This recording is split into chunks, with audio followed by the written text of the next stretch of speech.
Oke, kita akan belajar di modul 5 ini, yaitu absorption costing dan variable costing. Nah, di materi ini tepatnya pada problem 51 dan 52. Kenapa aku tulis di situ tanda kurung part 1? Karena di part 2-nya, tepatnya pada problem 53, itu ada materi yang berbeda, yaitu inventory management. Ya, pertama-tama kita langsung aja ke problemnya. Di sini ada soal nih, problem 51. Aborigin Company itu membuat membuat handuk untuk hotel yang terkenal gitu. Di Maret 2022, ini Aborigin ini mulai memproduksi handuk tersebut. Kemudian pada bulan Desember, ia berhasil memproduksi 50.000 unit dan menjual 35.000 unitnya dengan harga $10.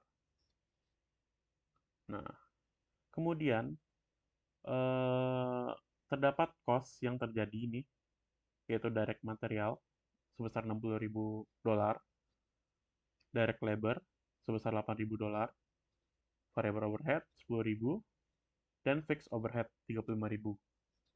Nah, dia juga ada selling commission atau selling expense itu sebesar 5% dari nilai jualnya tersebut. Nih, sales price plus paid. Kemudian dia juga ada administrative expense sebesar 50.000, dia termasuk fixed cost.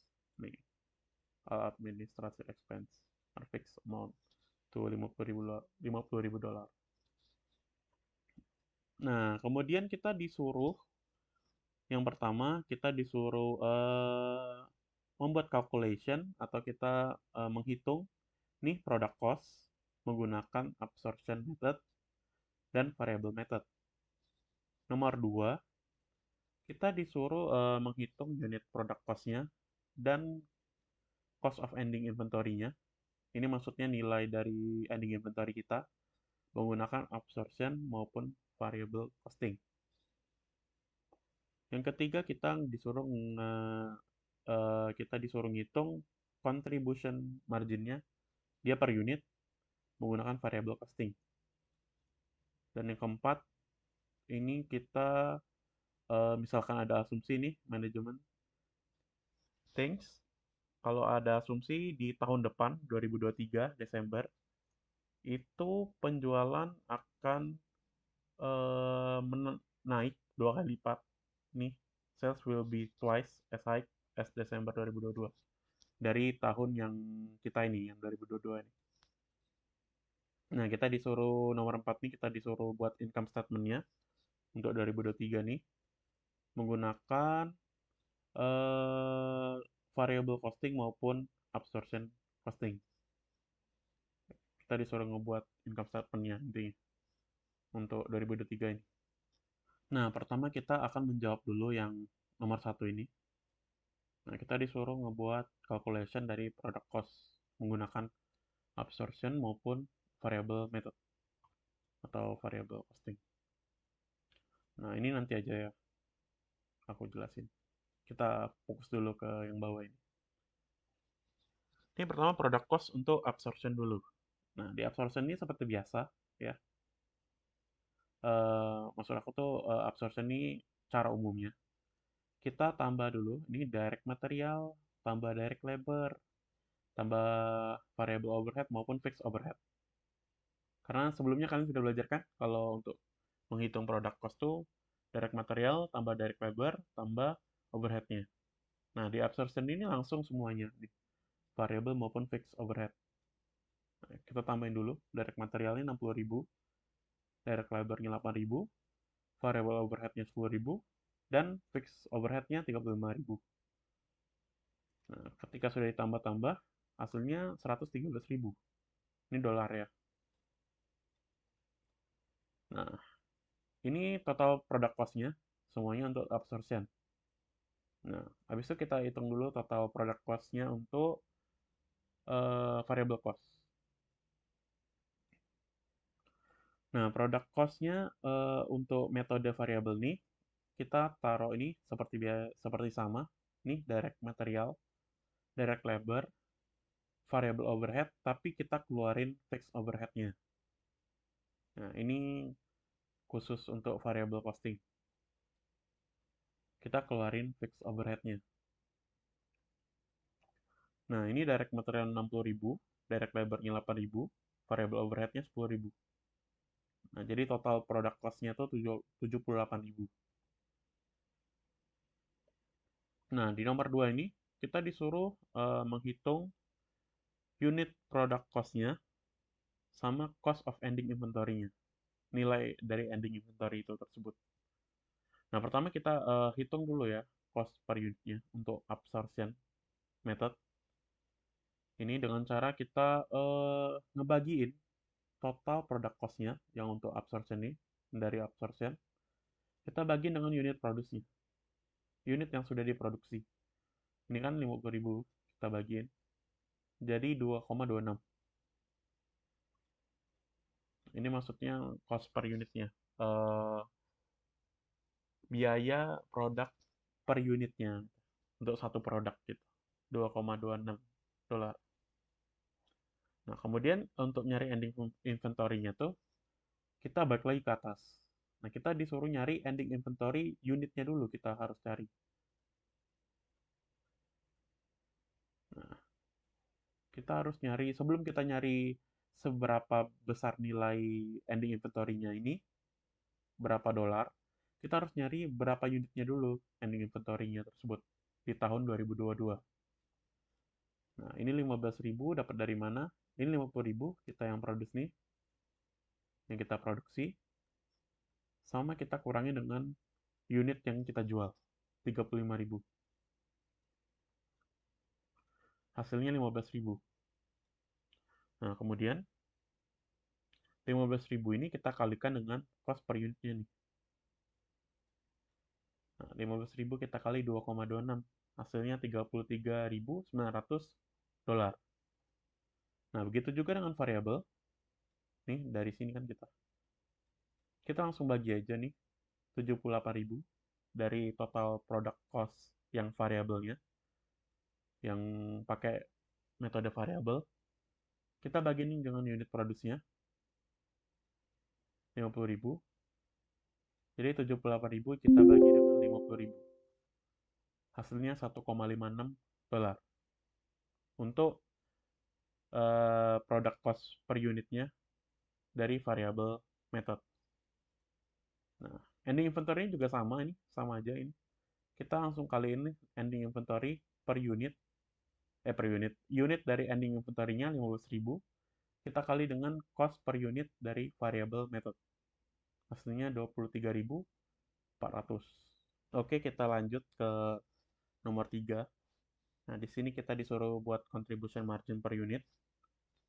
Nah, contribution margin per unit ini, aku kasih tau dulu ya, ini margin nih kalau di absorption method namanya gross margin, tapi kalau di variable method namanya contribution margin. Nah, di sini kita disuruh nyari contribution margin per unit menggunakan nih rumus ini. Ini price, maksud aku ini rumusnya sudah dibuat jadi per unit ya. Jadi nggak usah di ini. Sebenarnya bisa pakai yang ini. Tapi kita, karena ini per unit, kita sudah disediakan rumusnya. Ini price dikurang variable cost per unit. Nah, variable cost per unit ini penting ya. Konten atau termasuk atau berisi dari product cost per unitnya ini sama selling commission-nya. Nih, selling commission. Nah, sebenarnya untuk nyari selling commission kan kita 5% dikali price. Nih, karena ini per unit, jadi kita 5% dikali price per unitnya aja. Makanya di sini 0,05 dikali 10. Nih, yang kalian bisa lihat dari sini. Maksudnya tuh 5% dikali 10 dari price per unitnya. Nih, kita price per unitnya ini. Terus untuk nyari selling commission-nya ada di sini, di soal ini. Makanya itu untuk nyari variable costing-nya atau variable cost per unitnya itu 1,56 dapat dari cost per unit dari variable nih. ditambah dengan selling commission atau selling expense itu menggunakan 5% dikali 10 dolar. 10 dolarnya ini yang price per unitnya. Nih, aku ulang-ulang terus. Nah, barulah kita 10 dikurang 1,56. Ini tanda kurung. 1,56 ditambah. Ini selling expense-nya. Atau selling commission-nya. 5% dikali 10 dolar. Hasilnya 7,94. Ini tanda kurung ya, ingat. Nah, mulai nomor 4. Ini asumsi, manajemen berasumsi bahwa 2023 itu penjualan akan naik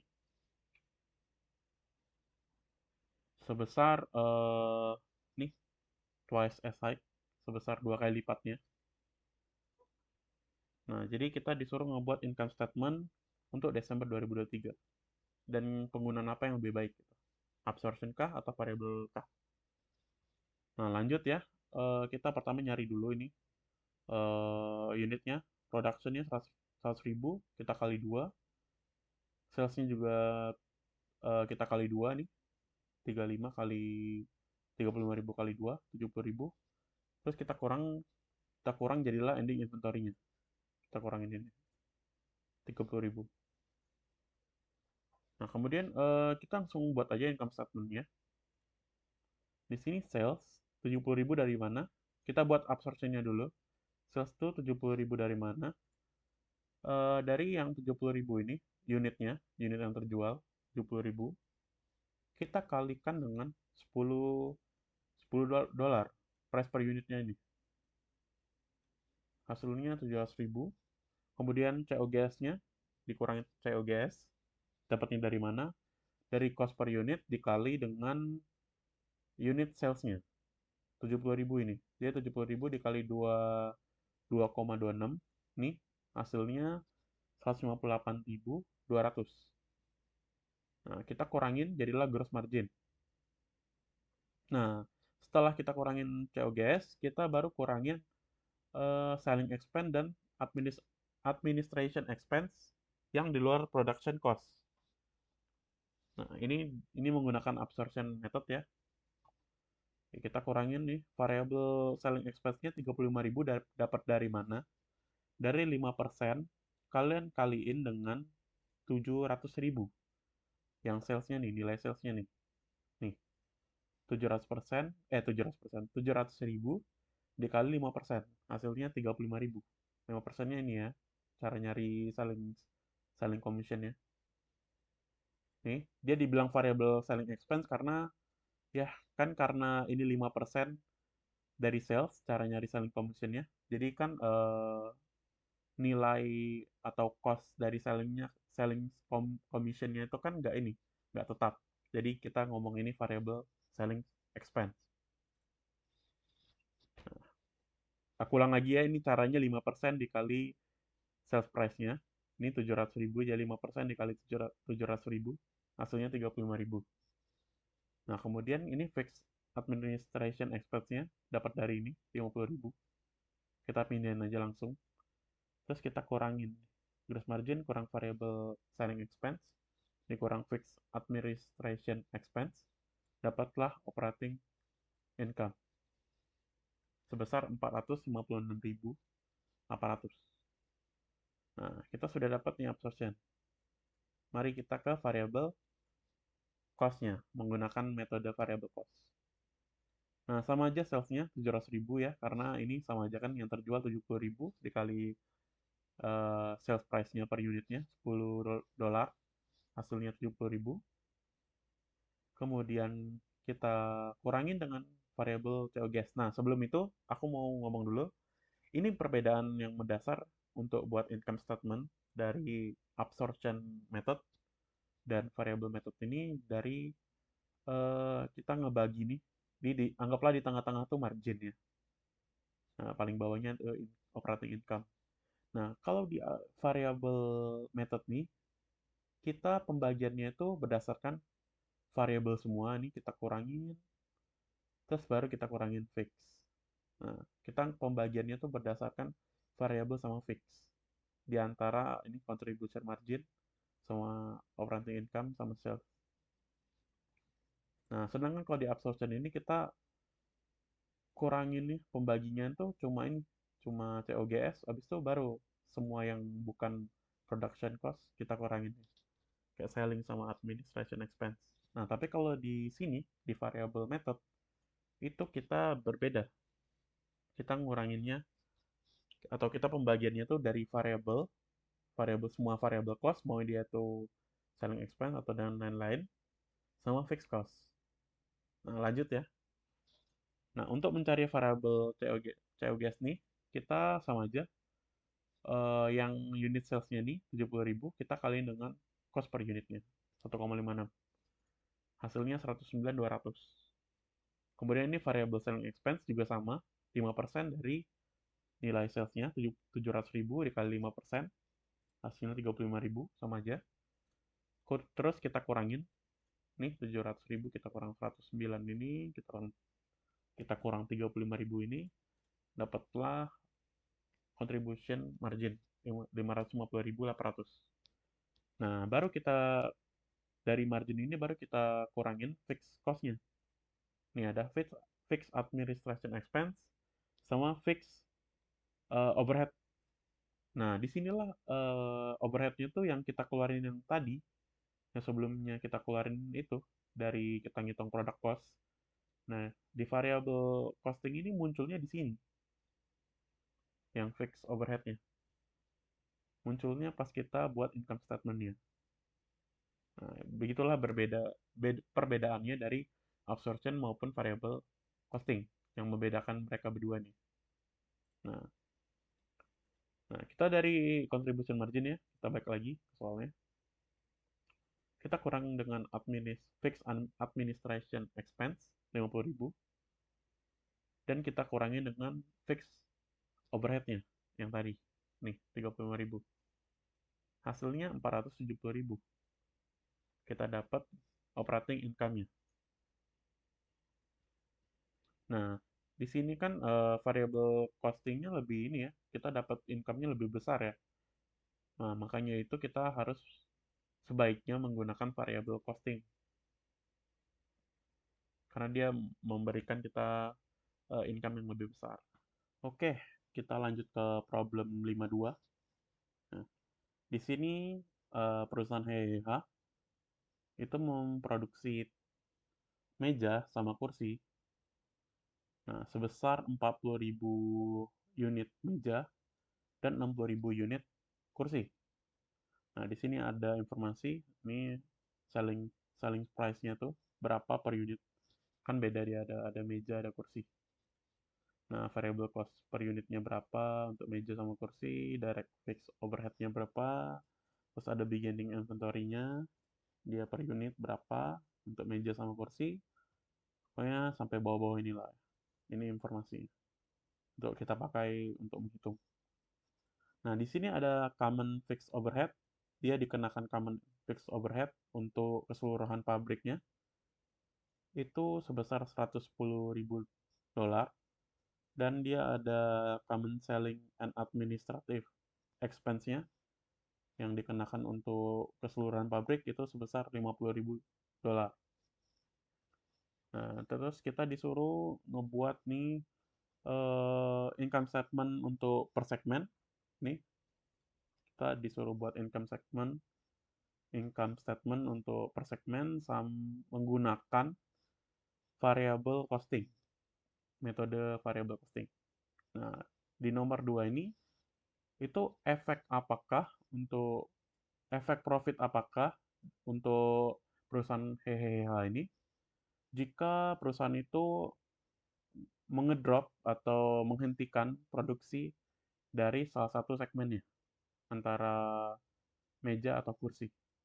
Oke, kita langsung aja ke jawabannya.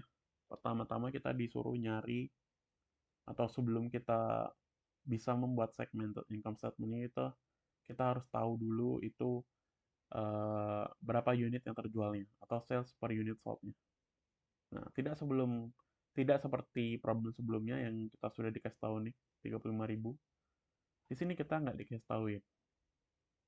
Nah, makanya itu kita harus cari sendiri. Gimana cara nyarinya? Ini kita pindahin dulu nih, production per unitnya nih, per unit. Production unitnya ini berapa? Kita pindahin ini 40.000 untuk meja, 60.000 untuk kursi.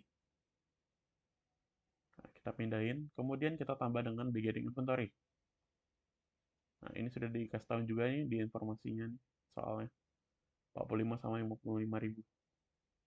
Kemudian kita kurang dengan ending inventory-nya. Jadi 25.000 untuk meja sama 35.000 untuk kursi. Nah, dari production ini, yang diproduksi ini kita tambah dengan beginning inventory-nya, terus kita kurang dengan ending inventory-nya, barulah kita bisa dapat sales per unit sold-nya, atau berapa banyak unit yang terjualnya.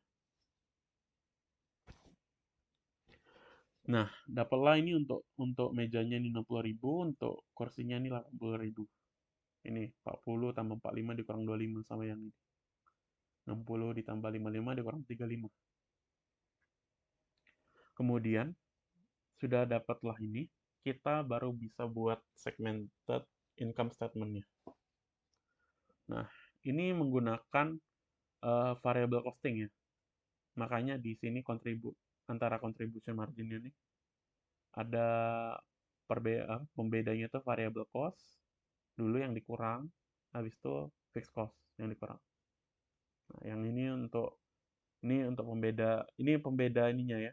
Nomor 2, beda nomor 2 yang nomor 1. Nih, nanti aku jelasin kok. Nanti dulu lihat ini. Nah, pertama kita untuk cari seberapa besar nilai dolar dari salesnya. Caranya gimana? Ini 60.000 ini, yang unit terjual ini, kita kalikan dengan selling price-nya, atau price-nya. Price per unitnya nih, 45. Jadi 60.000 dikali 45 itu 2.700.000. Nah, begitu juga dengan untuk kursi, 80.000 dikali 30 itu 2.400.000. Nah, baru kita totalin. Ini harus kita totalin ini, soalnya ada 2 segmen yang kita harus totalin. Kemudian kita disuruh nyari variable costingnya nih. Variable cost-nya ini yang harus kita kurangin. Nah, variable cost ini konten sama variable COGS sama variable selling expense. Nah, pertama kita variable COGS-nya dulu ya. Kita kurangin. Kita cari dulu ya. Bentar. Caranya itu adalah nih, sales per unit sold-nya nih. Yang unitnya nih, yang terjual. Kita kalikan dengan variable cost per unitnya. Ini sudah dikasih tahu ya. Jadi 60.000 dikali 25. Hasilnya 1.500.000. Sama untuk kursi ini 80.000 kita kalikan dengan 20. Hasilnya 1.600.000. Nah, untuk variable selling expense, kita akan mengkalikan nih sales per unit sold-nya juga, tapi dengan variable selling expense per unitnya. Ini. Jadi 60.000 kita kali 10, dan ini 80.000. Oh, ini harusnya bukan 15 ya. Bentar. Ini harusnya 5, bukan 15.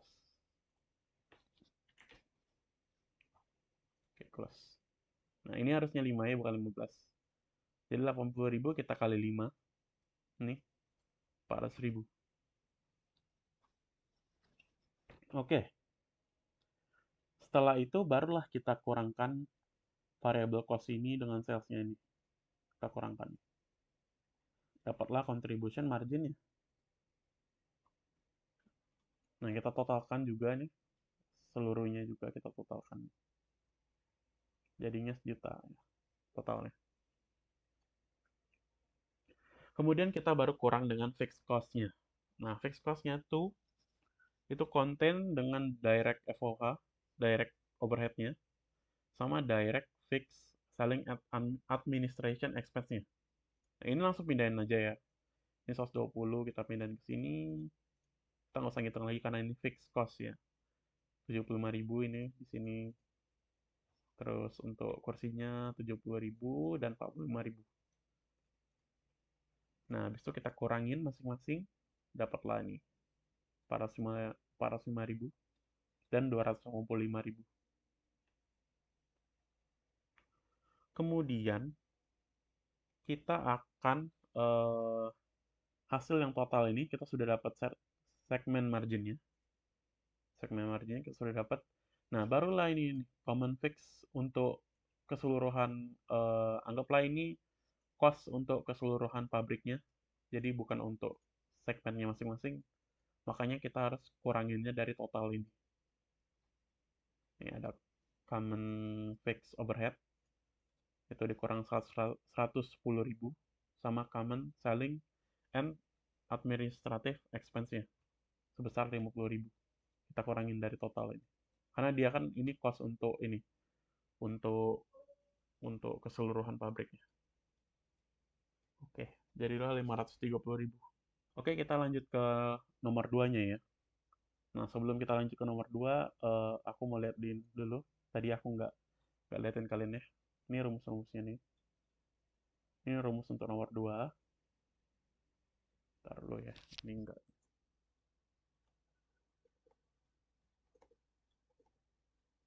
Oke, ini untuk rumus untuk nomor 2. Ini rumus untuk nomor 1 yang tadi. Sama ini ada rumus lagi. Nih.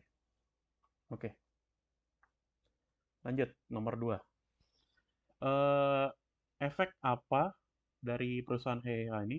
Efek profit apa mereka? Kalau perusahaan ini nih memberhentikan atau ngedrop produksi dari salah satu segmen ini, mau dia meja atau kursi. Nah, pertama kita langsung buat aja nih. Ini kalau dia drop segmen meja ya, otomatis kita cuma produksi kursi di sini. Kita pindahin aja nih. Ini mudah kok. Ini kita pindahin aja dari perhitungan tadi sampai dari sales ke segmen margin dari 2.400.000 ke 255.000. Ini kita pindahin. Terus kita kenain dengan eh, cost untuk yang dikenakan untuk keseluruhan pabriknya. Common FOH sama common selling and administrative expense. Oke, langsung aja ya kita kurangin nih. Ini yang sudah dipindahin nih sampai 285.000. Kita kurangin 110.000 sama 50.000, hasilnya operating income-nya 125.000. Nah, gimana kalau perusahaan itu ngedrop segmen kursi? Atau perusahaan tuh berhentiin segmen kursi. Jadi otomatis kita cuma produksi meja ya. Kita pindahin juga sama aja nih. Kita pindahin dari sales ke segmen margin 2.700.000 ke 405.000 di sini. Terus kita kurangin nih dengan cost yang langsung dikenakan untuk keseluruhan pabrik sama kayak tadi. Minus 110.000 sama minus 50.000. Hasilnya operating income-nya tuh 245.000. 405 dikurang 110 dikurang 50. Hasilnya 245.000. Nah, jadi intinya ternyata kalau perusahaan itu ini ngedrop salah satu segmen, nah segmen yang paling bagus di drop tuh yang ini yang kursi daripada yang meja. Karena dia ngasilin operating income yang lebih besar.